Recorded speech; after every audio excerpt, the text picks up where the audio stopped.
Hi everyone. Christmas, that magical time of year. Crackling log fires, freshly fallen snow, twinkling lights, and murderous monster cats. Krampus isn't the only Christmas monster. This is a story of Yule Cat. But don't be fooled. It may be fluffy. The Yule Cat is no cuddly creature. Called the Jólakötturinn from the Icelandic word of Yule and Katush, this creepy kitty prowls the streets looking for its prey, anyone who has not received new clothes by Christmas. But Iceland has no wild, large, predatory cat species. So why does this creature take on a feline appearance? And why do these monstrous fashion critics only attack people with old clothes?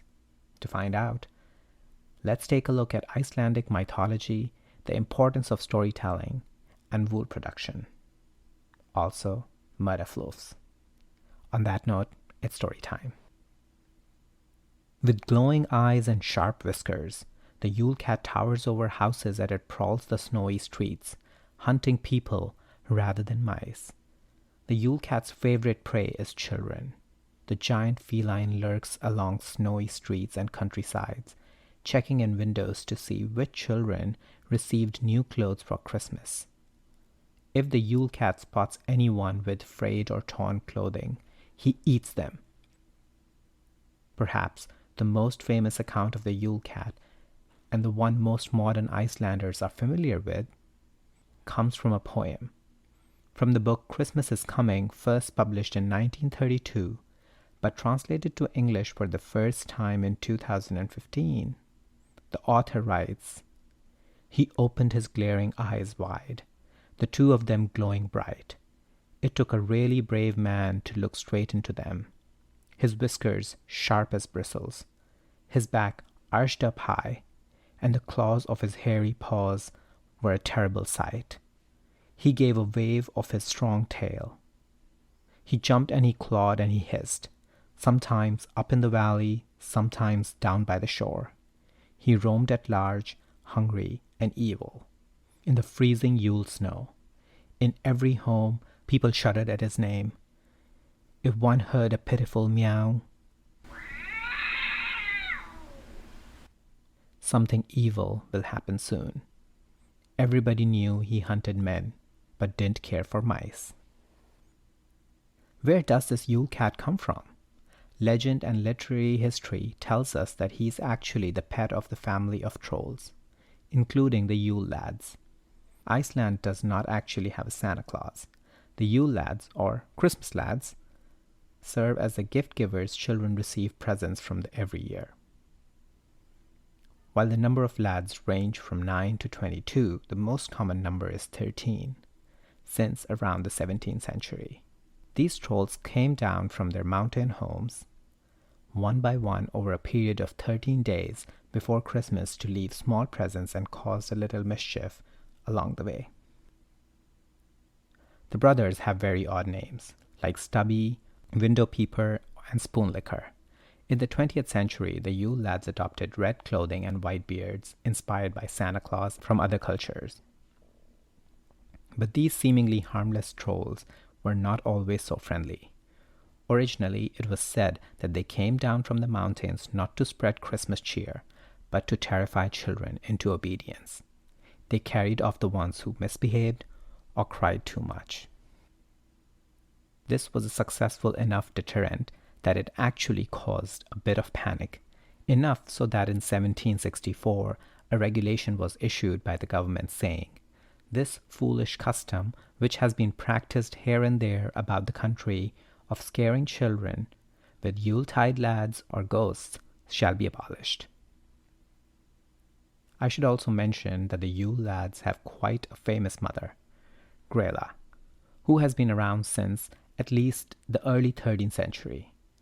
Early versions describe a troll with 300 heads, 15 tails, goat horns, long ears, and a beard. Add in the Yule Cat, and it's just one big, happy, wicked family. Yule Cat's connection to clothing, however, reveals an interesting social aspect to Icelandic culture. Most scholars agree that the threat of the Yule Cat represents a rather practical problem: the need for warm clothes and a successful wool production. Iceland began exporting wool in the Middle Ages, and it became vital to the Icelandic economy and survival. During this time, wool-related chores were the responsibility of the entire household. After the food preparations for the winter were completed in autumn, the largest tasks at hand were spinning and weaving. Casual workers and boarders in the homestead were often paid in wool. Icelandic sheep's wool has two kinds of hair: a coarse, more water-resistant top layer, and the inner, insulating layer. These would be separated by hand and used for different textiles. Men, women, and children would tease, card, spin, and knit the wool in order to produce yarn to sell. They would also knit garments for winter. In the past, Christmas gifts among most people were sparse and usually consisted of some small piece of clothing. But that was only possible if everyone had participated in the annual production of wool and done their fair share of work. Because the Yule Cat only attacks people who do not receive new clothing, this monster likely emerged as a response to the importance of wool production, scaring children and even adults into finishing their textile work in time for Christmas and the coldest time of the year. The tradition of the Yule Cat promoted strong work ethic and appropriate preparation for winter, but it also helped encourage familial and social bonding. Gathering the household together around the fire on winter nights to work on wool production served an educational function. Iceland had almost total universal literacy in the 19th century, including in the lower classes, even without a significant educational infrastructure. Children learned to read and write while these chores took place. After children learned the alphabet, they were instructed to read out loud to entertain the older participants and improve their own literacy. Frequently, these stories included elves, trolls, and other supernatural beings. What was once a ferocious warning against laziness is now just a quirky part of Iceland's Yule traditions. The famous feline inspires books, holiday greeting cards, and even chocolate. The Yule Cat legend shows us how Icelandic culture emphasized the importance of hard work.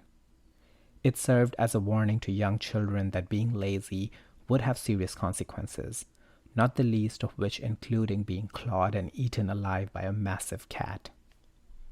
So may your days be merry and bright, and may all your Christmases be free of giant, flesh-eating monster floofs. On that note, bye for now.